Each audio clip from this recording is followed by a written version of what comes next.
അത് ശരി, മാധവേട്ടൻ ഉണർന്നു കിടക്കായിരുന്നല്ലേ? എന്ത് കിടപ്പാ ഇത്? എഴുന്നേറ്റേ, എഴുന്നേറ്റ് ചായ കുടിക്ക്.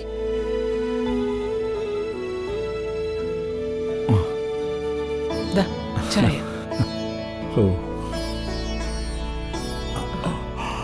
കുടിക്ക. മാധവേട്ട, ഇത് ശരിയാവില്ല.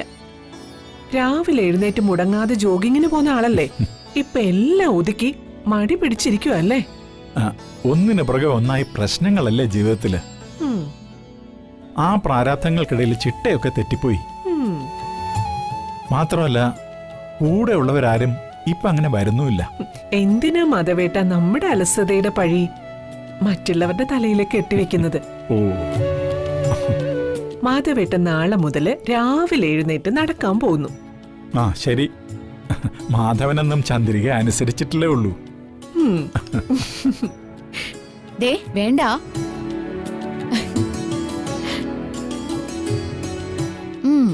അത്രയ്ക്ക് കഴിവ് കെട്ട ഒരാളൊന്നും അല്ല എന്റെ അച്ഛൻ. പോടി എവിടുന്ന്.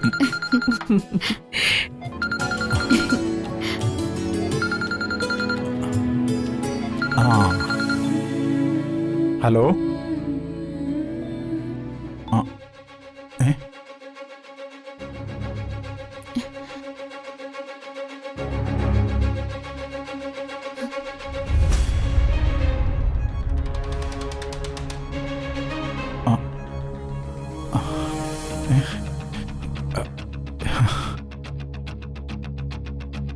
എന്താ മാധവേട്ട? എനിക്ക് അത്യാവശ്യമായിട്ടൊന്ന് പുറത്തേക്ക് പോകണം. എന്താ അച്ഛ പ്രശ്നം? അച്ഛൻ എന്തിനാ ഇപ്പൊ പുറത്തേക്ക് പോകുന്നേ? അതൊക്കെ ഞാൻ വന്നിട്ട് പറയാം. മാധവേട്ട, എന്താണ് പ്രശ്നം ഞങ്ങളും കൂടെ ഒന്ന് അറിയട്ടെ. അല്ല, അത് നമ്മുടെ വീട് വെക്കാനിരുന്ന പ്ലോട്ടില്. നമ്മള് വീട് വെക്കാനിരുന്ന പ്ലോട്ടില് പറയച്ചാ? അത് അവിടെ ആരൊക്കെ വന്ന് എന്തൊക്കെയോ ചെയ്തു. എന്ത് ചെയ്തു? മാധവേട്ടനെ ആരാ വിളിച്ചറിയിച്ചേ? എന്റെ ഒരു സുഹൃത്ത്, അവൻ നടക്കാൻ ഇറങ്ങിയപ്പോ കണ്ടതാ. എന്ത്? അവരവിടെ എന്താ ചെയ്യുന്നതെന്ന് നോക്കണം. ഞാനൊന്ന് പോയിട്ട് വരാം. അച്ഛൻ ഒറ്റയ്ക്ക് പോണ്ട, ഞങ്ങളും കൂടെ വരാം. അച്ഛൻ പെട്ടെന്ന് റെഡിയാവും. വേണ്ട, മോള് വരണ്ട, ഞങ്ങൾ രണ്ടുപേരും കൂടി പോയിട്ട് വരാം. അത് ശരിയാവില്ല, ഞാനും വരാം.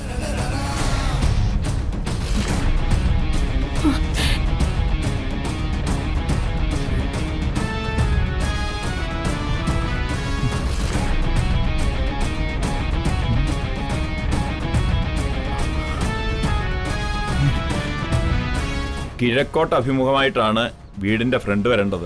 അപ്പോൾ തറക്കല്ലിടുന്നത് ദേ ആ ഭാഗത്തായിട്ടാണ്. നല്ല ലക്ഷണമൊത്ത ഭൂമിയാണ്. ഇവിടെ വീട് വെച്ചാൽ ദോഷമൊന്നും ഉണ്ടാവില്ല. ധനാഭിവൃദ്ധി ഉണ്ടാവുമെന്നാ ലക്ഷണശാസ്ത്രം പറയുന്നത്.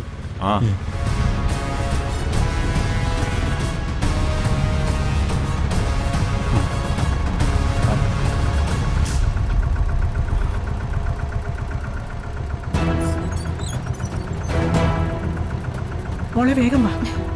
മാനത്തെ കൊട്ടാരം